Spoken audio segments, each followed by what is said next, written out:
Good morning. Once again, we're here to discuss the spiritual exercises of St. Ignatius of Loyola. We're again in this fourth week, which we're celebrating the resurrection of our Lord and his appearances to the different disciples over the course of the day, really. Of course, every day we celebrate as if it's Easter Sunday here in the church. And today's no different. It's the Tuesday of the octave of Easter, but we're celebrating today as if it were Easter. So for the contemplation today, it might be a good start to look at the gospel for today, which is from John chapter 20, verse 11 through 18. And this is a story of Mary Magdalene in the garden. There seems to be a lot of contradictory information. If you read all the gospel writers at the same time, look at them all together, there seems to be some inconsistencies with when Jesus appeared to whom and what said and the confusion. Now, how do we explain that? Well, in a certain sense, we could say that because of the irrationality of the moment, Mary may have been reminded several times actually what's happening. That may be a little kind of not so great of an argument. In reality, we have to look at everything chronologically. So it's very possible that a lot of these things were happening to Mary as she was going to tell the disciples. For instance, there's a lot more detail in John than the other gospel writers, because again, John was the last one to write the gospel, and was trying to fill in some of the blanks that were maybe he conceived to be missing from the synoptic gospel writers, Matthew, Mark, and Luke. So when we read, like in Luke or Matthew, where Mary went and told disciples, then John and Peter came back. Well, that could have happened, and John maybe just be kind of getting into a deeper understanding of what was actually said to Mary by Jesus and by the angels or angel, depending on which reading you're looking at. So we shouldn't think these are contradictory. In reality, they all coincide with what the message was, which is the tomb is empty, and initially, there was a lot of confusion. Then the Lord came to Mary later and told her what was going on. So it's very possible that because in the midst of all this, Mary made several trips back and forth between disciples and the tomb, or maybe other places and the tomb. And then maybe the first time she showed up and saw the tomb was empty, she was in a state of confusion. She may have been looking for opportunities to kind of share or find our Lord where they may have put him, and then came back several times maybe, and then got more information. And finally, we read here in John, this is when Jesus told her specifically, hey, go tell my brothers what's going on. Tell them I'll see them in Galilee. So if we look at it all together, we get the full context, the full message of what the Lord is telling Mary, and the full narrative of what actually is happening in the story. And they're not contradictory. They're just different aspects of what have happened, but they all really coincide with the same overall message. The tomb is empty. We don't know where the Lord is, but now we found out that he is risen. He is resurrected. So it's important to keep that in mind as we read the different narratives that are going on after the resurrection of when Jesus appeared, who he appeared to, what was said. Because the words aren't really so much the important thing, the actual words that were said by our Lord. It's the message he conveyed. The message is, of course, the tomb is empty, I am risen, and go and tell my apostles to meet me in Galilee, and I'll see them there. So keep all that in mind. But again, put yourself in the place, see where you are in the story, and maybe even read some of the other resurrection narratives, maybe the ones from this past week, yesterday, or from this past Sunday, or the vigil, and kind of just reflect on the differences, but also understand that the same message is there. The other thing that Ignatius has us start looking at here in the fourth week, as we talked about yesterday, is that this week we're supposed to be reflecting on the gifts that God gives us, the good, the glory in our lives. And so Ignatius speaks about this contemplation to attain the love of God.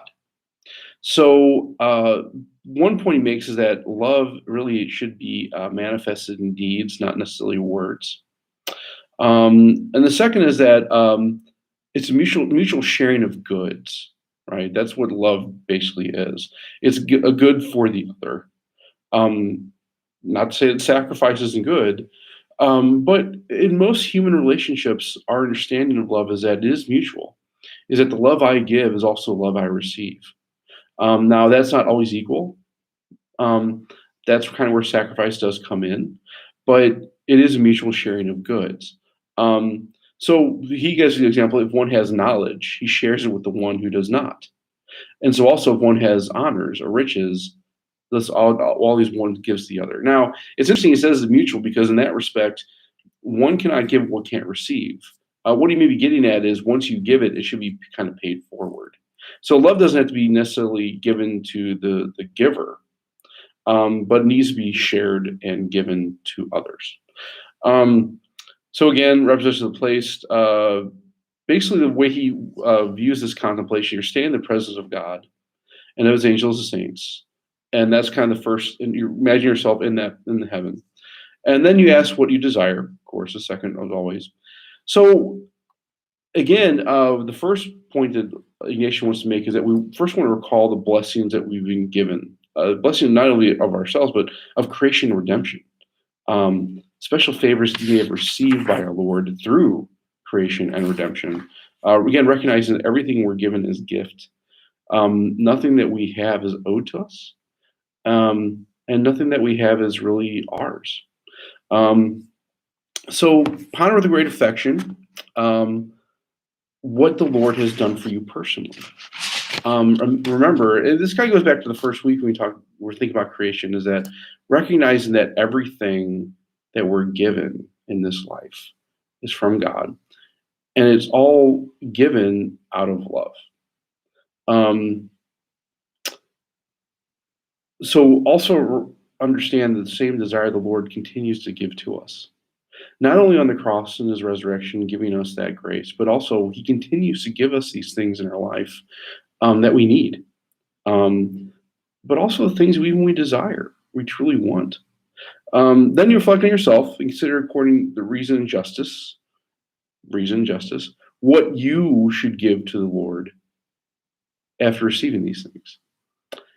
And I think upon a little reflection, what we tend to find is everything. The Lord has done all these things in our lives.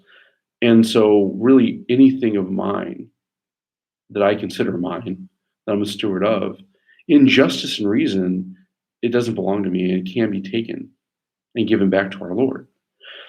This is kind of the crux of the exercise. This is where it kind of comes to a head where, the whole idea behind Ignatius is this understanding of a detachment, right? Being detachment of the things of this world and really only relying on the things from our Lord. So no matter what we have, whether it be riches or poorness, whether it be suffering or ease, everything that we experience in our lives, we should be willing to part with. And some things are easier to part with than others. Obviously, suffering and poorness would be something you want to get rid of. But what Ignatius tries to get at is that all of these things we should be detached from. So whatever may come, we have to have the grace to let it down. Because even poorness and suffering, can be something we can depend on. We can almost identify ourselves sometimes in that respect. Um, I see it a lot, and unfortunately, we see a lot of people that come here to the parish rectory who we help over and over again. But at some point, we become a dependency on. It's not good for them. It's not good for us as stewards.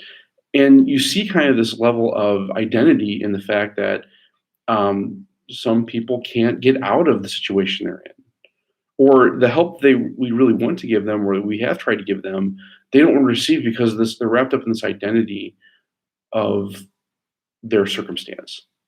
And that's unfortunate because our identity should be as children of God, as creations of the one true divine being, not in our circumstances. And this is what Ignatius is trying to get at, is that our circumstances don't really matter as long as our identity as children of God is intact. So that's kind of what he's trying to get at when we talk about which I should give our Lord after receiving these things from him. Then he has this great prayer: take, Lord, and receive all my liberty, my memory, my understanding, and my entire will, all that I have and possess, Thou hast given all to me. To thee, O Lord, I return it. All is thine. Dispose of it wholly according to thy will. Give me thy love and thy grace, for this is sufficient for me. So again, this understanding of I don't need the things of this life. All I need is that grace from God. So again, reflecting on how God dwells in creatures, in the elements giving them existence, and plants, in all these things in life, and understand God's presence in them, because He really is present in them. The fact He created them, they exist, shows God's presence. Then understand, like even us, how He works in our life, how He works in our being, our understanding, our knowledge, that we are the only beings on this earth that are given this gift of reason. We're the only ones that can actually think and even think about thinking. And that's a divine gift. And that's how our Lord works within us. Um, so the third point he makes is consider how God works and labors for me. That's kind of interesting. Labors for me and all creatures on the face of the earth. Um, so the Lord is still working. We're not a faith that just believes with this like divine clockmaker that just winds the clock up and lets it go, and then okay, you guys are on your own. The Lord is continuously working in our lives. Right now, He's working in our lives. Every day, He's working in our lives, and we sometimes forget that. We tend to think, well, God's kind of far away from me. God is always present with us. He always is dwelling in us. Even when we reject Him, He's still there. He's still working to bring us back to Him. And lastly, to consider all the blessing gifts as ascending from above. So everything we're given again is from God. So even our limited power, our limited capability is a gift from our Lord. And we also realize that God doesn't give us, He puts us in situations that we can face. And He gives us the capacity to do so. But not only the capacity, but also the grace to do so. So in whatever situation we have, we shouldn't fall in despair because the Lord is by our side. He's continuing to pour out His grace upon us to overcome these things, to persevere. And in this time of pandemic, the Lord is working even harder for us. He's given us the capacity to overcome these times, the grace to persevere through it, and we should be thankful for that. That yeah, it's a horrible time in our society, a horrible time in our existence, unprecedented, historical. We've heard these terms thrown out there, but we're given the grace to overcome. We're given the grace to persevere. We're given the grace to not only persevere but thrive in these moments. It's maybe hard to think about that as we go through this time pandemic, that we're not just called to survive here. We're called to be happy. We're called to thrive in this existence, no matter what circumstance we find ourselves in. And the reason we can do that is because we understand our identities as Christians, as Catholics, as children of the Most High. And as long as that relationship is intact, none of this other stuff matters. We can persevere through this. We can overcome it. Again, know my prayers for you, and I hope God's blessing come upon you not only in these exercises, but in this Easter season. He is risen. Alleluia. May God bless you.